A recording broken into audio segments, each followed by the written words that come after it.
బాగున్నావా? బాగున్నా. ఏం విశేషాలు? పెళ్ళి పెళ్లి కాదు, రిటైర్మెంట్ ఫంక్షన్ ఉంది. ఎప్పుడు? ఆదివారం నాడు. అవునా?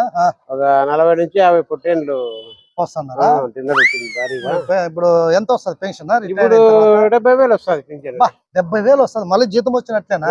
అంతే ఎట్లా రిటైర్మెంట్ అయిన తర్వాత ఆలోచన ఏమిందంటే ఇప్పుడు రిటైర్డ్ అయినా కదా, రాజకీయాల్లో పోయి సరే జస్ట్ ఎమ్మెల్యే పోటీ చేసి రాజకీయాల్లోకి ఎంటర్ అవుతున్నావా? ఎంటర్ కావాలని. లేదనా, నీలాంటి వాళ్ళు రాజకీయాల్లోకి రావాలా, నిలవన్నా నేను 200 ఓట్లు వేపిస్తా.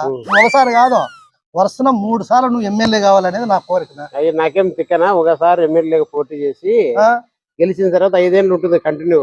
తర్వాత మళ్ళీ ఎమ్మెల్యేగా పోటీ చేయను. ఎందుకు? ఎంపీకి పోతా. ఎంపీకి పోతా? ఎందుకు? మళ్ళీ ఎంపీకి పోటీ చేస్తే ఇప్పుడు ఆ పింఛన్ కూడా వస్తుంది నాకు. ఇప్పుడు ఎమ్మెల్యే ఇది అయిపోయినాక ఈ పింఛన్ వస్తుంది నాకు ఎమ్మెల్యే.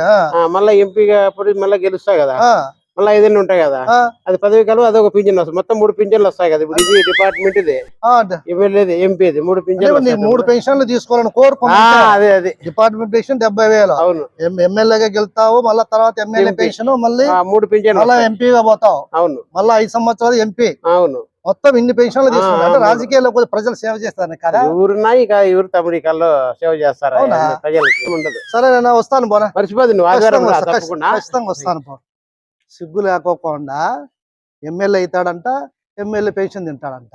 ఎంపీ అవుతాడంట, ఎంపీ పెన్షన్ తింటాడు. ప్రజలు కట్టే ట్యాక్స్ డబ్బులతో 2 పెన్షన్లు తినడానికి అసలు సిగ్గు ఉండాలి కొద్ది కన్నా. వీళ్ళకి ఏమో ఇంకా నిరుపేదలా మీరు ఏమన్నా ఓ పెన్షన్ కావాలా, ఎమ్మెల్యే పెన్షనో లేకపోతే ఎంపీ పెన్షనో ఎమ్మెల్సీనో ఏదన్నా. పాపం 2 పెన్షన్లు తింటాడంట. ప్రజలు సేవ చేసేదానికంట. రాజకీయాలు పెన్షన్ తినేకే వస్తాడంట. అందుకే మన దేశం ఇట్లా తగలు. ఎవడు వస్తాడు? నీ రిటైర్మెంట్ వస్తాడు అనుకుంటాడా? ఓ నేను రాను